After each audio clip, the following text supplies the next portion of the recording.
It all started with a tariff that seemed small on paper, just 2.5%. That's the base import duty that's been around for a while on foreign cars coming into the United States. But in recent years, that number has shot up dramatically due to a series of tariff increases from both the Biden and Trump administrations. Today, depending on the country of origin and the product, some importers could be facing tariffs totaling over 170%. So how did we get here? First, the Biden administration introduced a 100% tariff on electric vehicles coming from China. The reasoning was partly economic, but also strategic, an attempt to protect domestic EV manufacturing and reduce reliance on Chinese technology. The concern wasn't just about trade imbalances, but about national security and technological competitiveness. Then, on top of that, came an additional 20% tariff, introduced earlier by the Trump administration, targeting a broader range of Chinese imports, including cars and auto parts. But it didn't stop there. In recent developments, a potential 25% tariff is also being floated on crude oil imports from Venezuela, aimed at punishing the Venezuelan government while further strengthening domestic oil production. And now, yet another 25% tariff is being introduced, this time covering all vehicles not made within the U.S. These overlapping policies have created a complicated network of taxes and restrictions that are starting to have visible consequences. If you add it all up, 2.5% base, 100% from Biden, 20% from Trump, 25% on oil, and another 25% on all foreign-made vehicles, it's not hard to see how the total climbs past 170% in some cases. And that's not even counting additional costs due to regulatory compliance, delays, and currency exchange fluctuations. Unsurprisingly, markets have reacted sharply. Following the latest announcement of the 25% tariff on all foreign manufactured vehicles, Chinese stock markets fell significantly. Investors are clearly nervous about the impact of these policies on trade flows and consumer demand. President Trump referred to the announcement as Liberation Day for America, saying it's a way to bring back wealth and jobs that have been lost to outsourcing and foreign competition. Speaking at a press conference, Trump said the goal is to charge countries that, in his words, have taken so much from us over the years. He emphasized that this isn't just about adversaries. In fact, he said that friendly nations have often been worse than hostile ones when it comes to trade practices. According to him, this 25% tariff is only targeting cars made outside the United States. If the vehicle is produced domestically, it won't face any new taxes, but it's not as straightforward as it sounds.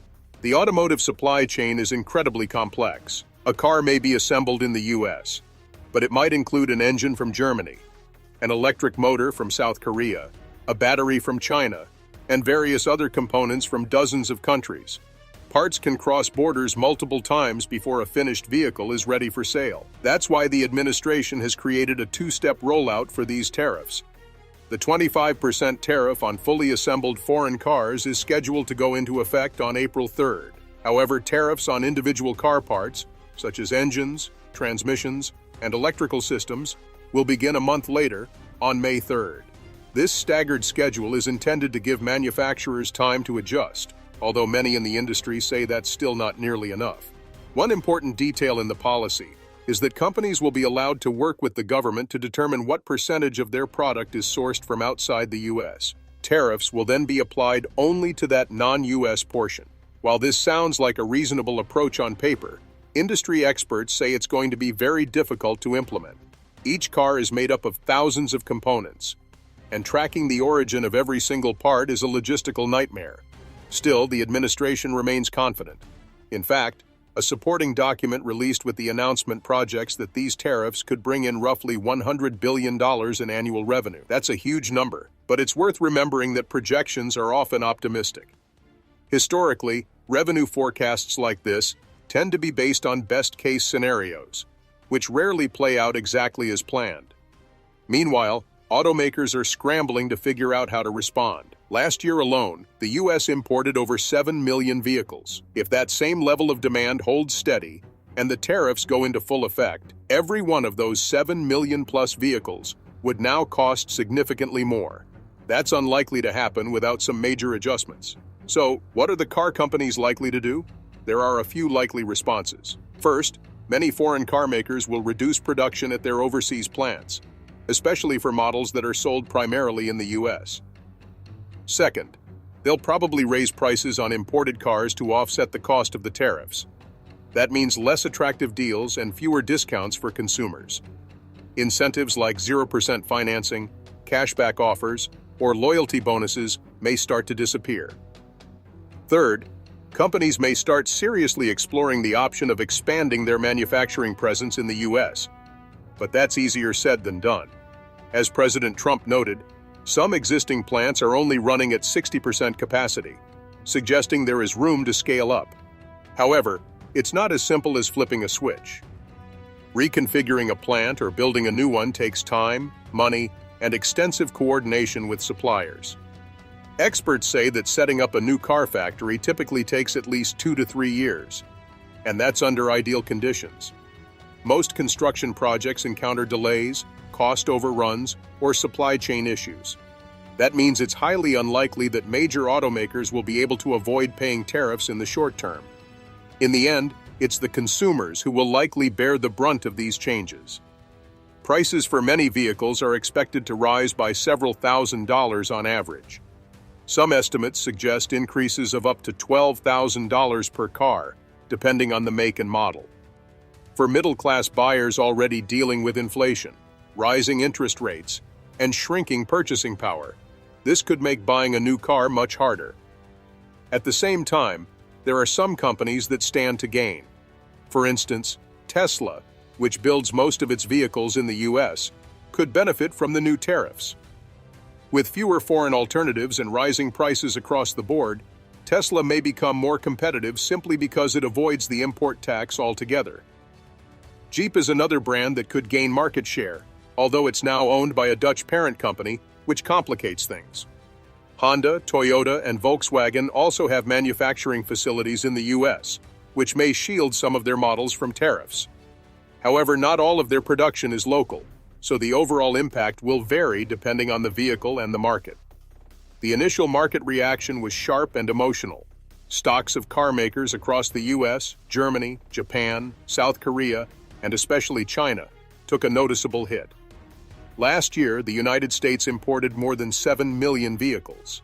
That's a huge number, and it reflects how integrated and globalized the modern car industry has become. So when you introduce a 25% tariff on those imports, it isn't something that car makers can just absorb or ignore.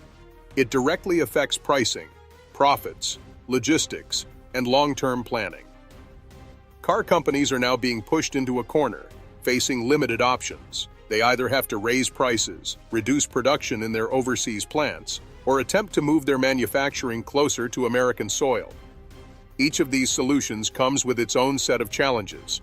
Raising prices is the most straightforward move. Automakers pass the added cost of the tariff onto the consumer, but doing that risks losing customers, especially in an already competitive and price-sensitive market. In the US, where vehicle loans and monthly payments are a big part of car sales, even a small increase in price can push buyers away or reduce overall demand. Cutting production in overseas factories is another option, but this comes with the risk of disrupting long-standing supplier contracts and labor agreements. It could also damage relationships with local governments and communities abroad that rely on these factories for employment and economic growth. The third option is reshoring, bringing manufacturing back into the United States. This may sound like a win for domestic job creation, but it's not a simple process. Reopening old plants or building new ones takes time, money, and a lot of coordination. There's also the issue of capacity. Some existing U.S. plants are not running at full capacity, but even so, you can't just reconfigure a factory overnight. There's tooling to think about, supply chain realignment, retraining staff, and ensuring that all the parts can be sourced locally, or at least from non-tariffed countries. Car production involves thousands of individual parts, many of which are supplied by small and mid-sized firms from all over the world. And then there's the timeline. Building a new plant from the ground up typically takes between 2 to 3 years, and that's assuming everything goes smoothly. But as with most large infrastructure projects, delays and cost overruns are common. It's unlikely that any major shift in manufacturing locations can happen quickly enough to avoid the immediate impact of these tariffs. For that reason, most car makers are expected to simply bite the bullet and pay the tariff in the short term. The result? Higher vehicle prices. Industry analysts suggest that consumers could end up paying anywhere from $5,000 to over $12,000 more per car, depending on the make and model. Interestingly, not all car makers are in the same boat. Some manufacturers stand to benefit from this shift. Tesla, for example, builds most of its vehicles within the United States. As a result, it won't be hit by the new import tariffs, giving it a competitive edge. Jeep is another brand that still has strong domestic manufacturing. However, it's worth noting that Jeep is no longer technically an American-owned company. It's now part of Stellantis, a multinational corporation headquartered in the Netherlands. That raises questions about how domestic will be defined moving forward, and whether brand identity will be enough to protect certain models from future trade policies. When looking at the data, the list of top-selling vehicles made in America is surprising to many people. Tesla, as expected, dominates the list, particularly with its Model Y. But after Tesla, brands like Honda, Volkswagen, Toyota, and Jeep appear frequently.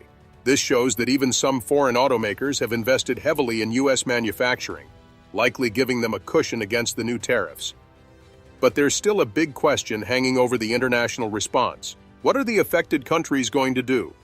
Countries like Canada, the EU, Mexico, Japan, South Korea, and China are deeply involved in the U.S. auto market. Many of them export significant portions of their production to the U.S., and their economies rely heavily on this trade. These new tariffs are a direct threat to that economic flow, and it's very likely they will respond in some way. Canada has already started to push back.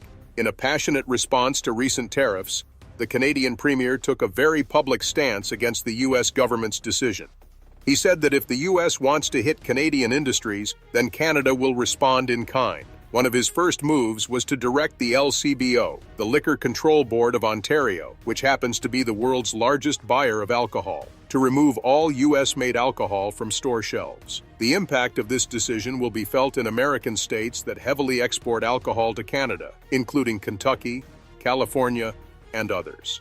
In fact, the Premier specifically mentioned Kentucky's governor and senator, warning them that this move could have serious political and economic consequences for their state. He framed the tariffs not just as an economic dispute, but as an attack on North American unity and mutual respect. Beyond alcohol, Canada is also looking at other sectors. One area of concern is satellite internet. Canada announced that it would be canceling Starlink contracts, which provide internet service to remote parts of the country. While the $100 million involved may be a small amount for a company like SpaceX, the cancellation is symbolic. It sends a clear message that Canada is prepared to cut ties in more ways than one. The Premier went even further. He threatened to halt the export of vital materials to the U.S., including potash and uranium, resources that are crucial for both agriculture and energy sectors. According to him, if the U.S. wants to go after Canadian dairy farmers, then Canada will retaliate with measures that hit just as hard. He also urged other provinces, such as Quebec, Manitoba, and British Columbia, to act in unity. His point was simple: if you hurt Ontario, you're hurting all of Canada, and the country will push back together. He said it clearly. These are kitchen table issues. This isn't just politics. It affects everyday people and families on both sides of the border. What's unfolding here is the beginning of a potential trade war. Retaliatory tariffs are likely. Canada has used them before, and so have the EU and China. These countermeasures often hit unrelated sectors to cause political pain where it matters most, at the local level, in industries and regions that are politically influential. And while President Trump has stated that these new auto tariffs are permanent, many observers are skeptical. He has a track record of using tough trade measures as negotiating tools. In the same press event where he declared the tariffs non-negotiable, he also hinted at the possibility of reducing them, specifically with China, depending on how the TikTok situation plays out. It's a familiar pattern. Lay down a hardline position, stir up nationalistic support, then use it as leverage in future negotiations. The tactic has worked in the past, particularly with allies who are reluctant to escalate conflicts but still want to protect their industries. While global governments and auto manufacturers were still reacting to the new U.S. tariffs, attention started shifting to a much larger question: What role is China really playing in all of this? And more importantly, what does the US hope to achieve by placing pressure not just on foreign companies, but on a major world power whose influence stretches far beyond car parts? In recent months, it's become increasingly clear that the trade war between the US and China isn't just about economics. It's also about control, leverage, and ideology. This isn't the first time the two countries have clashed over trade, but the tone now is more serious, and the stakes are higher than ever. China's growing dominance in critical industries has alarmed policymakers in Washington, and many are looking for ways to push back.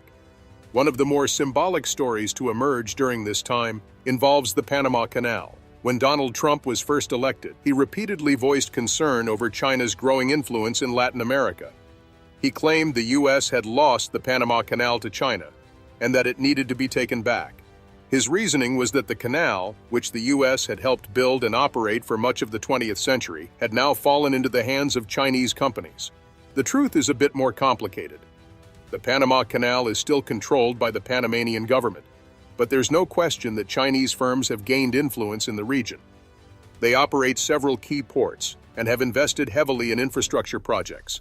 Some of these companies are based in mainland China, while others are headquartered in Hong Kong. That distinction matters, especially when it comes to understanding how much control the Chinese Communist Party, CCP, really has over their decisions. Recently, one of the largest port operators in Panama was sold in a $19 billion deal to BlackRock, a US-based investment giant. Trump praised the deal, calling it a win for American interests.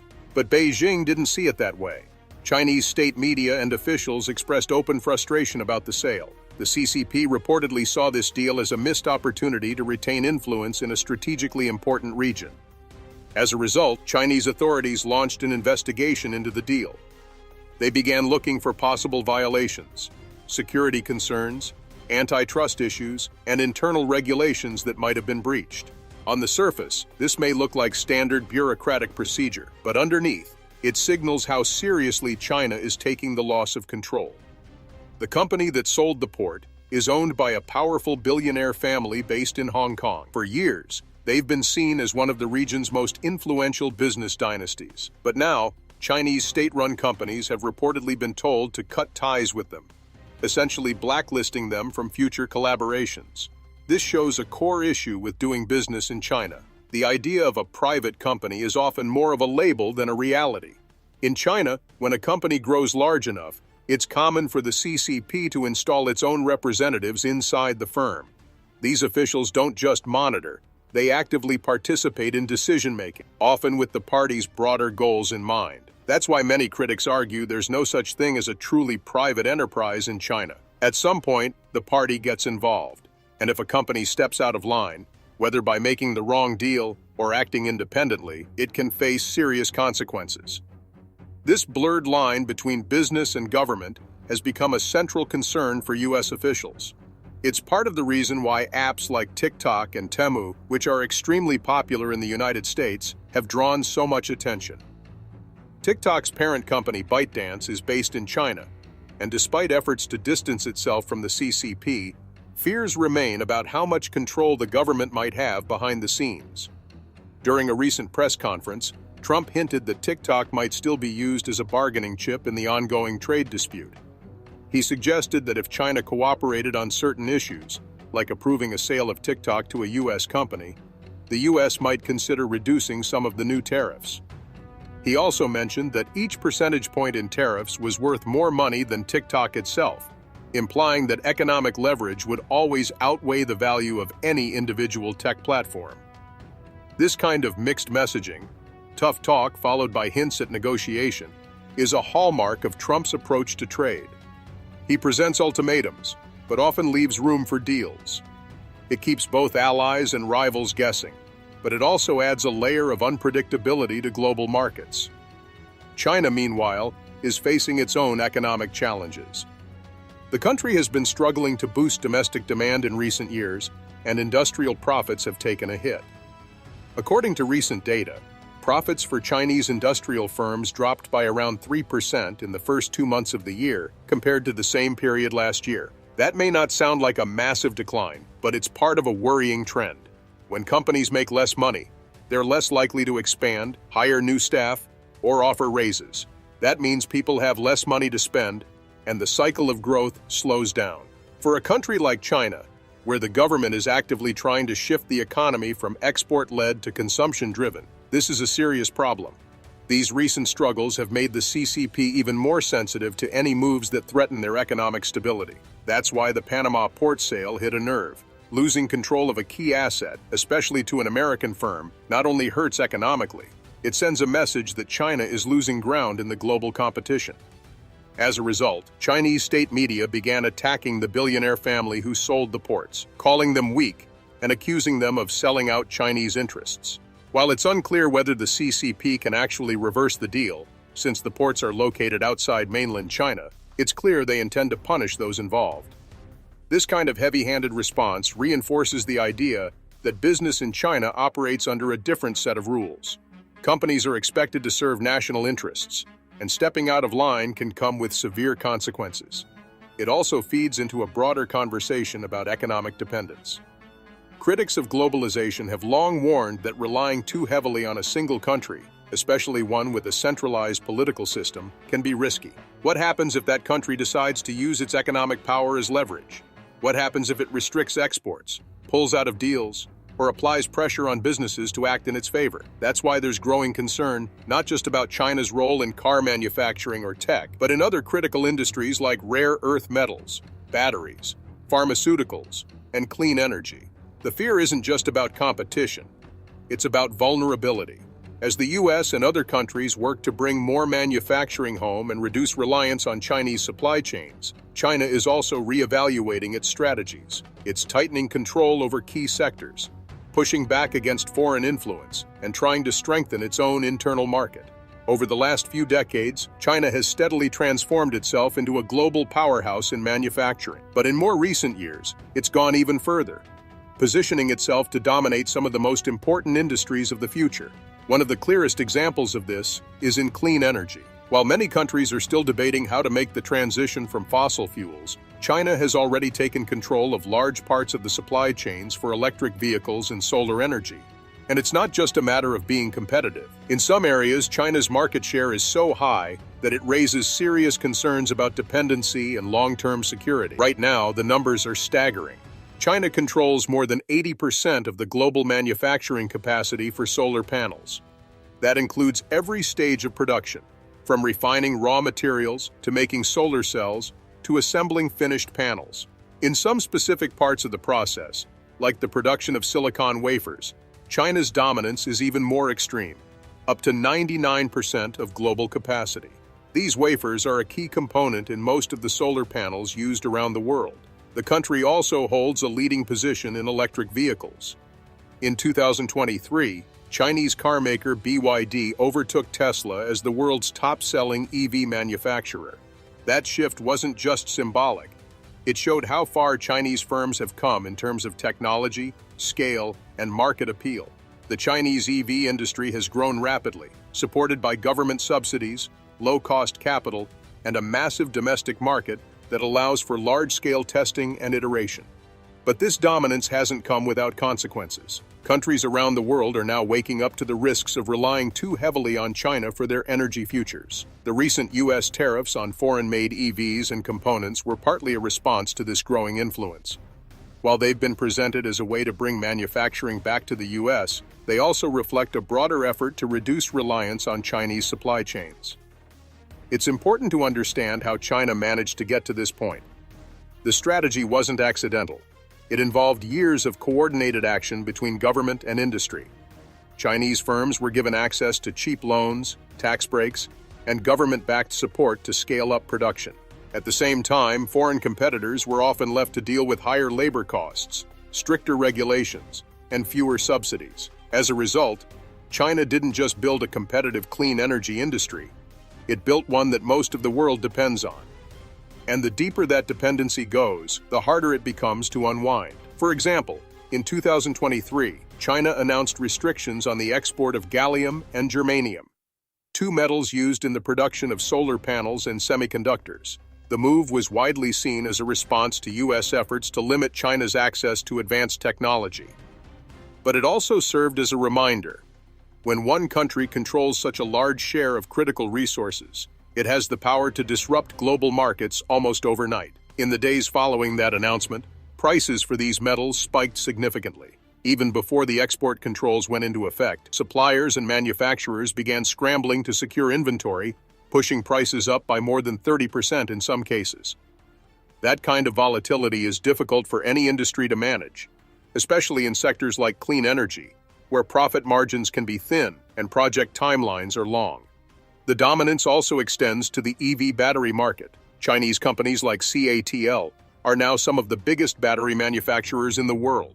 They produce lithium-ion batteries not just for Chinese car makers, but for global brands as well. And again, it's not just the finished product. China also controls much of the processing and refinement of key materials like lithium, cobalt, and nickel.